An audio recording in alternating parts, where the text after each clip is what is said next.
Hello दोस्तों, कैसे हो। आशा करती हूँ कि आप सब ठीक होंगे।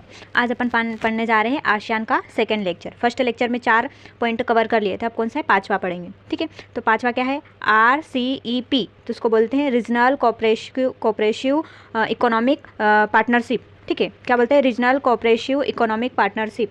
उसका हिंदी में नाम है क्षेत्रीय व्यापक आर्थिक भागीदारी। क्षेत्रीय व्यापक आर्थिक भागीदारी। ठीक है, इसके तहत क्या लाया गया, ASEAN+3 लाया गया, मतलब आसियान में 3 सदस्य और जोड़े गए। ठीक है, क्या है, 1997 में आसियान द्वारा व्यापार गतिविधियों को बढ़ावा देने के लिए, क्या है, 1997 में आसियान के द्वारा व्यापार गतिविधियों को बढ़ावा देने के लिए +3 की अवधारणा लाई गई थी। क्या है, +3 की अवधारणा लाई गई थी।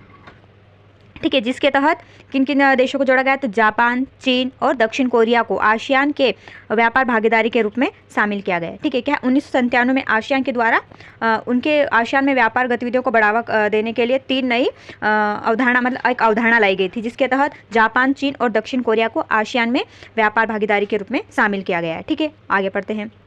फिर ASEAN+3 लाया गया था, उसका उद्देश्य क्या था, उसका उद्देश्य क्या था, ऊर्जा, परिवहन और शोध विकास को बढ़ावा देना था। ठीक है, उनका उद्देश्य क्या था, ऊर्जा, परिवहन और शोध विकास को बढ़ावा देना था। ठीक है, फिर आया ASEAN+6 आया, ASEAN+3 हो गया, फिर ASEAN+6 लाया गया।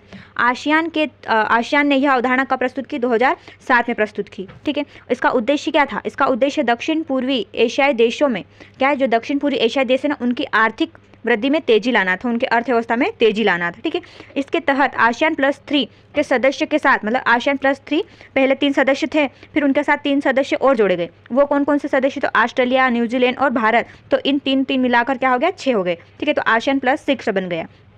ASEAN+6 के अंतर्गत 2017 में मुक्त व्यापार को लेकर चर्चाएं हुई। क्या है, जो ASEAN+3 ना, उसके अंतर्गत 2017 में मुक्त व्यापार को लेकर चर्चाएं हुई, जिसका भारत द्वारा समर्थन नहीं किया गया, भारत ने इसका समर्थन नहीं किया। ठीक है, और 2019 में इस समूह से अलग हो गया, 2019 में भारत इस समूह से अलग हो गया। ठीक है, तो इसीलिए वर्तमान में +5 समूह कहा जाता है, इसलिए वर्तमान में क्या कहा जाता है, +5 समूह, क्योंकि 2019 में भारत देश इससे अलग हो गया था। ठीक है, अब आगे, अब छठा पॉइंट है भारत और आसियान के संबंध। क्या है, भारत और आसियान के संबंध। भारत पूर्वी एशियाई देशों के साथ, क्या है, भारत जो पूर्वी एशियाई देश है ना, उनके साथ कौन सा कैसा संबंध है, तो ऐतिहासिक, धार्मिक और सांस्कृतिक संबंध रखता है। भारत है जो पूर्वी एशियाई देश है ना, उनका भारत और पूर्वी एशियाई देशों का संबंध कैसा है, तो ऐतिहासिक, धार्मिक और सांस्कृतिक संबंध रखता है। और इन देशों के साथ भारत का कोई विवाद नहीं, इन देशों के साथ भारत की कोई लड़ाई झगड़ा या फिर कोई विवाद नहीं है। भारत में 1990 के बाद आर्थिक सुधार करते हुए, क्या भारत में 1990 में आर्थिक सुधार करते हुए इन देशों के साथ आर्थिक गतिविधियां बढ़ाने के लिए 1991 में पूर्व की ओर देखो नीति लाई गई थी। कब, 1990 में भारत के द्वारा आर्थिक सुधार करने के लिए जो ये देश थे, इनके मध्य क्या आर्थिक गतिविधियों को बढ़ाने के लिए 1991 में पूर्व की ओर देखो नीति लाई गई थी। ठीक है, वर्तमान में आसियान भारत का चौथा बड़ा व्यापार भागीदार है।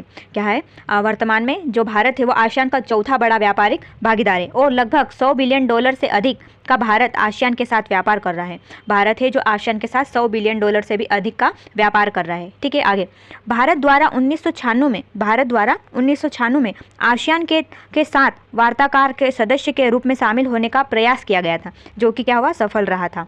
ठीक है, आसियान के सिंगापुर और सेकंड पे इंडोनेशिया, फर्स्ट पे कौन सा, आसियान में सिंगापुर और सेकंड पे क्या, इंडोनेशिया, इस समूह में सबसे बड़े व्यापार भागीदार है। देखो, फर्स्ट पे सिंगापुर है और सेकंड पे इंडोनेशिया और थर्ड पे है कंबोडिया। और सबसे कम व्यापार किसके साथ करता है आसियान, तो क्या है, लाओस के साथ करता है, सबसे कम व्यापार लाओस के साथ करता है। ठीक है, वित्त वर्ष 2022-23 में भारत को कुल FDI 71 प्राप्त हुई, मतलब जो भारत को कुल FDI कितनी प्राप्त हुई, 71 प्राप्त हुई, जिसमें से $17.2 बिलियन केवल कहाँ से, सिंगापुर से प्राप्त हुई भारत को। कहाँ से, 2022-23 में भारत को कुल FDI कितनी प्राप्त हुई, 71, तो उसमें से 17.2% बिलियन डॉलर है ना, वो कहाँ से भारत को प्राप्त हुई, सिंगापुर से प्राप्त हुई। ठीक है, आगे, भारत और आसियान ने 2022 को क्या मित्र वर्ष के रूप में मनाया। ठीक है, भारत और आसियान की मित्रता अच्छी, इसलिए 2022 में इन्होंने मित्र वर्ष के रूप में मनाया, भारत और आसियान के द्वारा। वर्तमान में भारत और आसियान के मध्य मुक्त व्यापार समझौता 2010 से लागू हो गया। वर्तमान में भारत और आसियान के मध्य मुक्त व्यापार समझौता लागू हो गया, कब से, 2010 से। वित्त वर्ष 2022-23 में भारत का आसियान देशों के साथ कुल व्यापार 132 बिलियन डॉलर का रहा था। वित्त वर्ष 22-23 में भारत का जो आसियान के देशों के साथ कुल व्यापार कितना रहा था? 132 बिलियन डॉलर का रहा था। ठीक है। वर्तमान सरकार ने लुक ईस्ट पॉलिसी मतलब पूर्व की ओर देखो पॉलिसी के स्थान की अवधारणा दी, मतलब ये वाली अवधारणा चल रही है। 1990 में भारत में जब आर्थिक संकट उत्पन्न हुआ था, 1990 में भारत में जब आर्थिक संकट उत्पन्न हुआ था, उसके द्वारा 1991 में लुक ईस्ट पॉलिसी अर्थात पूर्व की ओर देखो नीति लागू करी गई थी। ठीक है। आगे, इस नीति के तहत पूर्व एशियाई देशों के साथ भारत के पूर्व व्यापार को बढ़ावा देने एवं प्राथमिकता देने पर बल दिया गया। ठीक है। अब अपना जो क्या है आसियान का 2 लेक्चर में पूरा आसियान कंप्लीट हो गया। ठीक है। आज के लिए बस इतना ही। धन्यवाद।